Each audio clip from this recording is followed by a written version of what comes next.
Octobre, pour un calendrier plus terre-à-terre, l'Asie fête la Lune. C'est la plus grosse teuf asiatique de l'année, avec le Nouvel An chinois, et c'est un peu aussi l'équivalent de notre Noël à nous, où tout le monde se retrouve en famille, mais au lieu de regarder les boules et le sapin, eh bien, on regarde la Lune. Full Moon Party, c'est un sujet de Yann Maignan.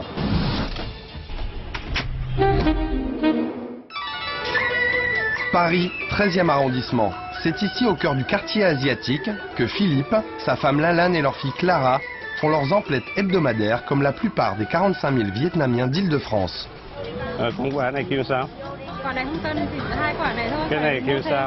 Mais aujourd'hui, pour Clara, 5 ans, c'est un peu Noël.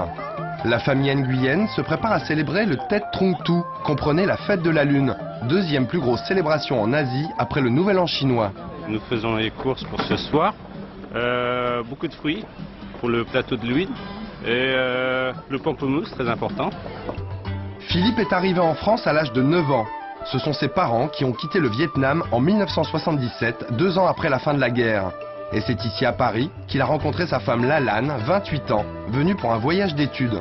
Pour ce couple, la fête de la Lune, c'est avant tout la fête de leur fille. D'accord. Premier accessoire indispensable pour Clara, un lampion qui sera utilisé pour éclairer le défilé du dragon. Vous avez des lampions où on peut mettre une bougie en fait? C'est le modèle là. Ah, c'est ceux-là, d'accord, parfait. Tu viens? Ce soir, Clara devra se transformer en princesse. Et ses parents n'échapperont pas à l'achat du hosai, ou robe longue, le vêtement traditionnel vietnamien.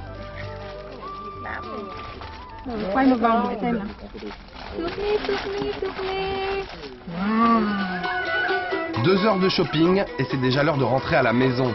Non sans avoir fait un détour par la pâtisserie asiatique pour acheter le gâteau de la Lune. Une pâte sucrée, spécialement confectionnée pour l'occasion.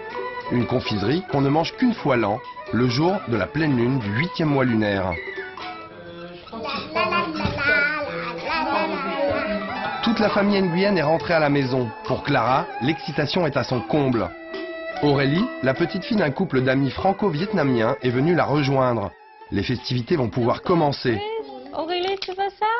Voilà. Au centre de la table, le gâteau de la Lune tant désiré.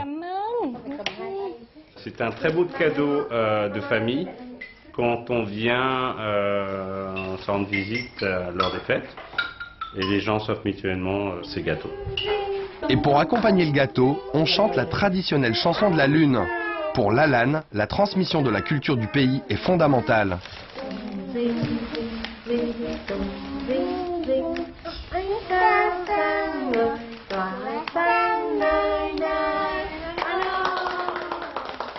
J'ai un petit cadeau pour les enfants.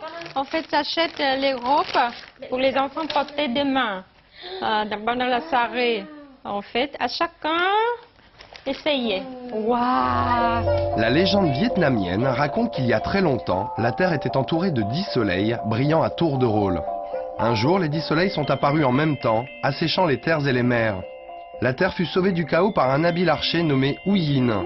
À l'aide de son arc, il décrocha les 9 soleils, n'en laissant qu'un seul dans le ciel. Ça tombe bien, ce soir à Paris, la pleine lune est bien visible. Avant d'aller se coucher, les fillettes ont enfilé leur tenue de princesse. Demain, la journée sera encore longue.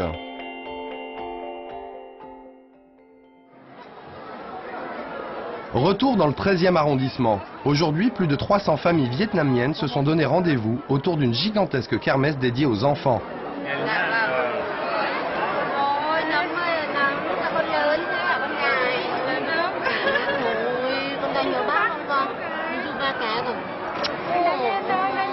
À l'autre bout de la salle, des dizaines de stands de jeux. La kermesse, c'est une vieille tradition au Vietnam. Une journée que Philippe et Lalanne ne manqueraient pour rien au monde. C'est un moment de partage et un moment où les parents peuvent enseigner à leurs enfants leur culture à eux. Alors, poisson, crevette, attention, qui est-ce qui va gagner?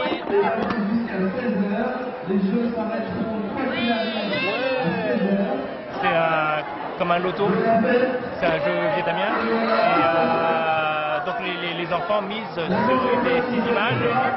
Et si l'une des images sort sur les dés, ils gagnent un point. Et c'est enfin l'heure du spectacle des enfants, le climax de la journée, la danse de la licorne, symbole d'endurance et de force.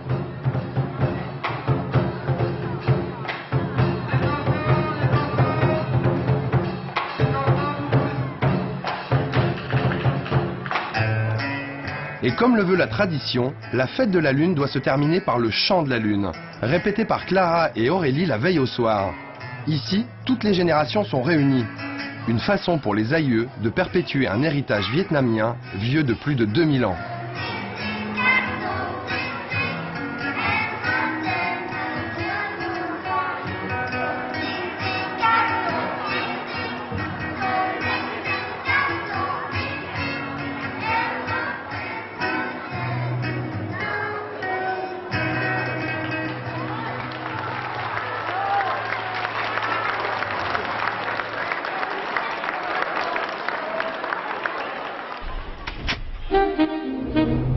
Et comme disait le grand Alphonse Allais, la Lune est pleine, mais on ne sait pas qui l'a mise dans cet état. Vous, portez-vous bien et on se retrouve la semaine prochaine pour un tour du monde de l'actu internationale avec ce ticket de métro. À la semaine prochaine. Salut à tous.